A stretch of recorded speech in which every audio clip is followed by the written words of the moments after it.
ಲೋಕೋಪಯೋಗಿ ಇಲಾಖೆಯಲ್ಲಿ ಗೋಲ್ಮಾಲ್ ಕಾಮಗಾರಿ ಮಾಡದೆ ಬಿಲ್ ಕೆಡಿಪಿ ಸಭೆಯಲ್ಲಿ ಶಾಸಕ ಧೀರಜ್ ಮುನಿರಾಜು ಆಕ್ರೋಶ.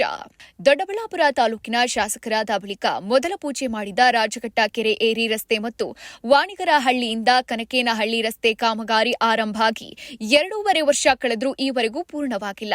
ಕಳೆದ ವರ್ಷ ಗ್ರಾಮಾಂತರ ಭಾಗದಲ್ಲಿ ಗುಂಡಿಗಳನ್ನು ಮುಚ್ಚದೆ %0.1 ಕೆಲಸ ಮಾಡದೆ ಬಿಲ್ ಮಾಡಿಕೊಂಡಿದ್ದೀರಿ. ನಿರ್ವಹಣಾ ವೆಚ್ಚ 2 ಕೋಟಿಯನ್ನ ಬಳಕೆ ಮಾಡದೆ ವಾಪಸ್ ಕಳಿಸಿದ್ದೀರಿ ಅಂತ ಆಕ್ರೋಶ ವ್ಯಕ್ತಪಡಿಸಿದ್ರು.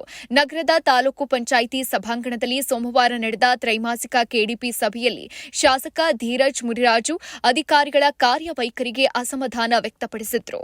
ಇನ್ನು ಮಹಿಳಾ ಮತ್ತು ಮಕ್ಕಳ ಕಲ್ಯಾಣ ಇಲಾಖೆಯಡಿಯ 23 ಅಂಗನವಾಡಿಗಳು ಕಾಮಗಾರಿ ಪ್ರಗತಿಯಲ್ಲಿರುವ ಅಂಗನವಾಡಿಗಳ ಕಾಮಗಾರಿ ಸಂಪೂರ್ಣವಾಗಿ ಮುಂದಿನ 1 ತಿಂಗಳಲ್ಲಿ ಮುಗಿಸಬೇಕು ಎಂದು ನಿರ್ಮಿತ ಕೇಂದ್ರಕ್ಕೆ ಸೂಚಿಸಿದ್ರು. ರೇಷ್ಮೆ ಇಲಾಖೆಯ ಜಾಗದಲ್ಲಿ ನೇಕಾರ ಭವನ ನಿರ್ಮಿಸಲು ಇಲಾಖೆಗಳ ಸಮನ್ವಯ ನಡೀತಾ ಇದೆ. ರೇಷ್ಮೆ ಇಲಾಖೆಯ ಅಧಿಕಾರಿಗಳು ಇದನ್ನ ಜರೂರಾಗಿ ಮಾಡಬೇಕು ಅಂತ ಶಾಸಕ ಧೀರಜ್ ಮುನಿರಾಜು ಸೂಚಿಸಿದ್ರು. ಇನ್ನು ದೊಡ್ಡಬಳ್ಳಾಪುರದ ತಾಲೂಕು ಪಂಚಾಯಿತಿಯಲ್ಲಿ ಶಾಸಕ ಧೀರಜ್ ಮುನಿರಾಜು ಅಧ್ಯಕ್ಷತೆಯಲ್ಲಿ ಕೆಡಿಪಿ ಸಭೆ ನಡೆಯಿತು. ತಹಶೀಲ್ದಾರ್ ಮಲ್ಲಪ್ಪ, ಗ್ಯಾರಂಟಿ ಯೋಜನಾ ಪ್ರಾಧಿಕಾರ ಅಧ್ಯಕ್ಷ ವಿಶ್ವನಾಥ್, ತಾಲೂಕು ಪಂಚಾಯಿತಿ ಇಒ ಮಂಜುನಾಥ್ ಹತ್ರಿ, ವಿಒ ಶಂಕರಯ್ಯ ಸೇರಿದಂತೆ ಇತರರು ಉಪಸ್ಥಿತರಿದ್ದರು. ಈ ದಿನ ತಾಲೂಕು ಮಟ್ಟದ ತ್ರೈಮಾಸಿಕ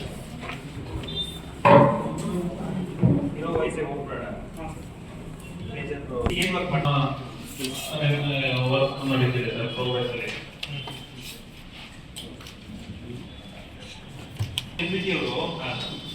ಕಾಂಟ್ರಾಕ್ಟ್ರಿಗೂ ನಿಮಗೂ ಸಂಬಂಧ ಇರೋದು, ನನಗೂ ನಿಮಗೂ ಸಂಬಂಧ ಇರೋದು. ಆ ಕೆಲಸ ಕಂಪ್ಲೀಟ್ ಆಗಬೇಕು ಅನ್ನೋದು ಬಿಟ್ರೆ ನನಗೆ ಅದು ಪೂಜೆ ಮಾಡಿದ್ರೆ ನನ್ನ ಫಸ್ಟ್ ಪೂಜೆ ಹೌದು ಅಂದ್ರೆ ಇಲ್ಲ ಸರ್. ನೋಟಿಸ್ ಕೊಟ್ಬಿಟ್ಟು ಈಗ ಶುರು ಮಾಡಿ ಮೆಟ್ಲಿಂಗ್ ಸ್ಟೇಜ್ಗೂ ಬಂದಿಲ್ಲ, ಬರೀ ಫಂಡ್ ಫಾರ್ಮೇಶನ್ ಅಲ್ಲಿ ಇದ್ದಾನೆ. ಅಲ್ಲ ಸರ್, ನಿಮ್ಮನ್ನ ಕೇಳಿದ್ರೆ ನೀವು ಈಗ ಇಲ್ಲ ಮಿನಿ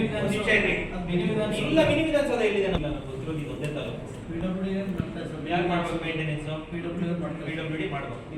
ಇವಾಗ ನನಗೆ ಲಿಫ್ಟ್ ಇಲ್ಲ, ಅದಕ್ಕೆ ಜವಾಬ್ದಾರಿ ಯಾರು?